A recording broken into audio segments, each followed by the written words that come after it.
यह उत्तर भूमि का मुख्य भाग निष्कर्ष की स्पष्ट संरचना में है और सीधे परीक्षा में लिखने योग्य है। जलवायु परिवर्तन। संभावित परिणाम एवं चुनौतियां। जलवायु परिवर्तन 21वीं सदी की सबसे गंभीर और व्यापक वैश्विक चुनौती के रूप में उभर कर सामने आया है। यह केवल तापमान वृद्धि या मौसम परिवर्तन तक सीमित समस्या नहीं है, बल्कि इसका प्रभाव मानव जीवन के प्रत्येक क्षेत्र, कृषि, जल संसाधन, स्वास्थ्य, जैव विविधता, अर्थव्यवस्था और सामाजिक स्थिरता पर स्पष्ट रूप से दिखाई देता है। औद्योगिक क्रांति के बाद जीवाश्म ईंधनों के अत्यधिक उपयोग, वनों की अंधाधुंध कटाई, तीव्र शहरीकरण और उपभोक्तावादी जीवन शैली ने ग्रीनहाउस गैसों की मात्रा को खतरनाक स्तर तक पहुंचा दिया है। अंतर सरकारी जलवायु परिवर्तन पैनल (IPCC) के अनुसार यह निर्विवाद है कि मानव गतिविधियां वैश्विक ताप वृद्धि की प्रमुख वजह हैं। जलवायु परिवर्तन का सबसे प्रत्यक्ष और वैज्ञानिक रूप से प्रमाणित परिणाम वैश्विक ताप वृद्धि है। IPCC की छठी आकलन रिपोर्ट AR6 के अनुसार औद्योगिक पूर्वकाल 1899 की तुलना में पृथ्वी का औसत तापमान लगभग 1.1 डिग्री सेल्सियस बढ़ चुका है। ये वृद्धि सुनने में भले ही कम प्रतीत हो, किंतु इसके प्रभाव अत्यंत गंभीर हैं। भारत में हाल के वर्षों में हीट वेव की तीव्रता और अवधि दोनों बढ़ी हैं। वर्ष 2023 में दिल्ली, राजस्थान और उत्तर प्रदेश के अनेक हिस्सों में रिकॉर्ड तापमान दर्ज किया गया, जिससे जन स्वास्थ्य, श्रम उत्पादकता और शहरी जीवन पर प्रतिकूल प्रभाव पड़ा। ताप वृद्धि का एक अन्य गंभीर परिणाम हिमनदों का तीव्र पिघलाव है। हिमालय को तीसरा ध्रुव कहा जाता है क्योंकि ध्रुवों के बाद यहाँ सर्वाधिक हिम भंडार पाया जाता है। IPCC के अनुसार यदि वैश्विक ताप वृद्धि 1 सेल्सियस से अधिक हो गई तो हिमालयी ग्लेशियरों के 30-50% तक पिघलने की आशंका है।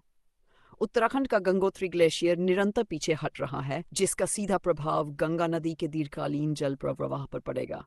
इससे न केवल पेयजल संकट उत्पन्न होगा, बल्कि कृषि, जल विद्युत और धार्मिक सांस्कृतिक गतिविधियां भी प्रभावित होंगी। समुद्र स्तर में वृद्धि जलवायु परिवर्तन का एक और गंभीर परिणाम है।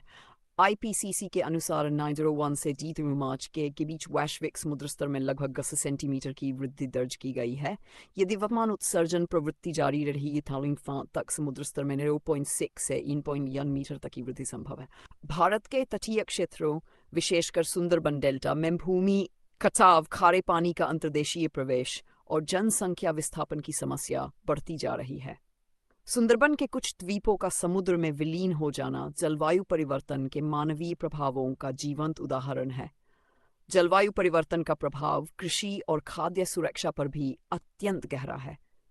मानसून की अनिश्चितता, अत्यधिक वर्षा और लंबे सूखे की घटनाएं फसल उत्पादन को अस्थिर बना रही हैं। भारतीय कृषि अनुसंधान परिषद के अनुसार तापमान में गतिशील वृद्धि से गेहूं उत्पादन में 7% तक गिरावट हो सकती है। पंजाब और हरियाणा जैसे कृषि प्रधान राज्यों में असमय ताप वृद्धि के कारण हाल के वर्षों में गेहूं की पैदावार प्रभावित हुई है। इससे न केवल किसानों की आय घटती है, बल्कि खाद्य मूल्य स्थिरता और राष्ट्रीय खाद्य सुरक्षा पर भी संकट उत्पन्न होता है। जैव विविधता पर जलवायु परिवर्तन का प्रभाव भी अत्यंत चिंताजनक है। अंतर सरकारी विज्ञान नीति मंच के अनुसार विश्व में लगभग 80 लाख प्रजातियां विलुप्ति के कगार पर हैं। बढ़ता तापमान, आवासों का विनाश और महासागरों का अम्लीकरण जैव विविधता को नष्ट कर रहा है।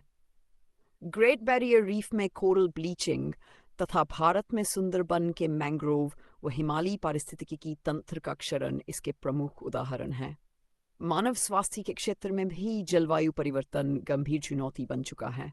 विश्व स्वास्थ्य संगठन WHO का अनुमान है कि 2 के बीच जलवायु परिवर्तन के कारण प्रति वर्ष लगभग 2.5 लाख अतिरिक्त मौतें हो सकती हैं। भारत में बढ़ती हीट वेव, वायु प्रदूषण तथा डेंगू, मलेरिया और चिकनगुनिया जैसी वेक्टर जनित बीमारियों का प्रसार जलवायु परिवर्तन और स्वास्थ्य के बीच प्रत्यक्ष संबंध को दर्शाता है। इन सभी परिणामों के साथ साथ जलवायु परिवर्तन से जुड़ी चुनौतियां भी बहुआयामी हैं। सबसे बड़ी चुनौती विकास और पर्यावरण संरक्षण के बीच संतुलन स्थापित करने की है। विकसित देशों ने ऐतिहासिक रूप से अधिक कार्बन उत्सर्जन किया है, जबकि भारत जैसे विकासशील देश इसके दुष्प्रभावों के प्रति अधिक संवेदनशील हैं। इसी संदर्भ में जलवायु न्याय की अवधारणा महत्वपूर्ण हो जाती है।